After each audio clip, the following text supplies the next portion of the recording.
আসবে তো, আমাদের সাথে কার্ড আছে, আমার কিছু বলবে না আমাদের।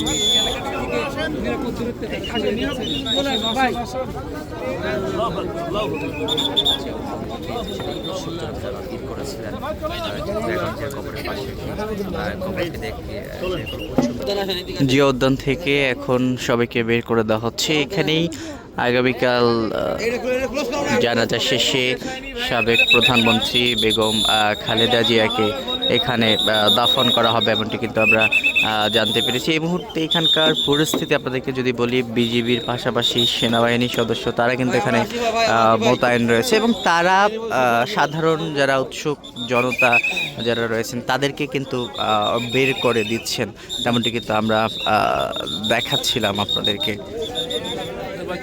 মূলত সকালের পর থেকেই সাবেক প্রধানমন্ত্রী বেগম খালেদা জিয়াকে কোন জায়গায় কবর দেয়া হবে সেটি দেখার জন্যই সাধারণ অনেক উৎসুক জনতা তারা কিন্তু এই জায়গাটিতে ভিড় করেছিলেন। সকাল থেকে যেহেতু এখানে মানুষজন এসেছিলেন, এখন আবার রাত যত বাড়ছে তত ভিড়ের পরিমাণ কিন্তু বাড়ছে, সে কারণেই সাধারণ উৎসুক জনতাকে কিন্তু বের করে দিচ্ছে। আমরা দেখতে পাচ্ছি যে এখানে যারা দায়িত্বে রয়েছেন বিজিবি পাশাপাশি সেনাবাহিনী তারা কিন্তু বের করে দিচ্ছে, তেমনটি কিন্তু আমরা দেখতে পাচ্ছি। আপনারা জানেন যে খালেদা জিয়া দীর্ঘ সময় ধরে চিকিৎসা নিচ্ছিলেন এভার কেয়ার হাসপাতালে। সেই এভার কেয়ার হাসপাতালে চিকিৎসা চলাকালীন অবস্থায় কিন্তু আজকে তার মৃত্যু হয় সকাল 6টার দিকে। তারপরেই তার মৃত্যুর খবর যখন ছড়িয়ে পড়ে তার পরপরই কিন্তু সাধারণ মানুষ, বিশেষ করে বিএনপি সহ বিএনপির যে অঙ্গ সংগঠনগুলো রয়েছে সেই অঙ্গ সংগঠনের নেতাকর্মীরা তারা কিন্তু এভার কেয়ার হাসপাতাল সহ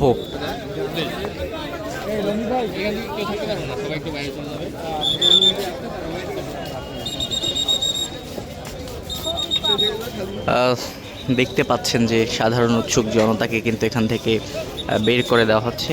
আগামীকাল মানিক মে এভিনিউয়ে বেগম জিয়ার জানাজা শেষে তাকে দাফন করা হবে এই শহীদ প্রেসিডেন্ট জিয়াউর রহমানের কবরের পাশে কিন্তু দাফন করা হবে, এমনটি আমরা জানতে পেরেছি। যারা এখানে এসেছেন তারা কিন্তু এখান থেকে বেরিয়ে যেতে চাচ্ছেন না, তবে তাদেরকে কিন্তু আইন শৃঙ্খলা রক্ষাকারী বাহিনীর সদস্যরা এখান থেকে বের করে দিচ্ছেন, তেমনটি কিন্তু আমরা দেখতে পাচ্ছি এবং আপনাদেরকে দেখাচ্ছিলাম। এখানে কিন্তু হাজার হাজার বিএনপি সহ সাধারণ মানুষ তারা কিন্তু এসেছেন, তারা আসলে এখানে এসে ভিড় জমাচ্ছেন এবং বেগম জিয়াকে যে জায়গাটিতে কবর দেওয়া হবে সেটি দেখার জন্যই মূলত তারা এখানে এসেছেন, এমনটি কিন্তু আমরা দেখতে পাচ্ছি।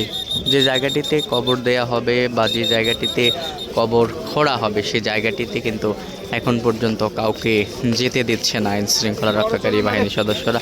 এবং আমরা যেটি দেখেছি, বেগম জিয়ার মৃত্যুকে কেন্দ্র করে 3 দিনব্যাপী রাষ্ট্রীয় শোক ঘোষণা করা হয়েছে এবং আগামীকাল সারা দেশে সাধারণ ছুটি ঘোষণা করা হয়েছে, এমনটি কিন্তু আমরা দেখেছি। এবং প্রধান উপদেষ্টা ডক্টর মোহাম্মদ ইউনূস তিনি কিন্তু জাতির উদ্দেশ্যে ভাষণ দিয়েছেন এবং বেগম খালেদা জিয়ার যে দাফন সেটি আগামীকাল রাষ্ট্রীয় মর্যাদায় কিন্তু তাকে দাফন করা হবে, এমনটি কিন্তু আমরা জানতে পেরেছি।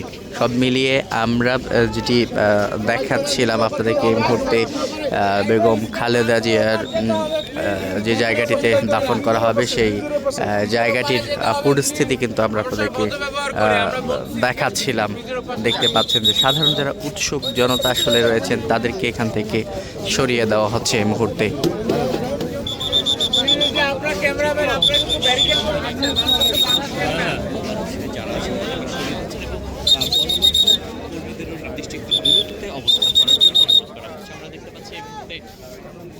পুরো এলাকাটি নিরাপত্তার চাদরে ঢেকে দেওয়া হচ্ছে এবং সাধারণ দর্শনার্থী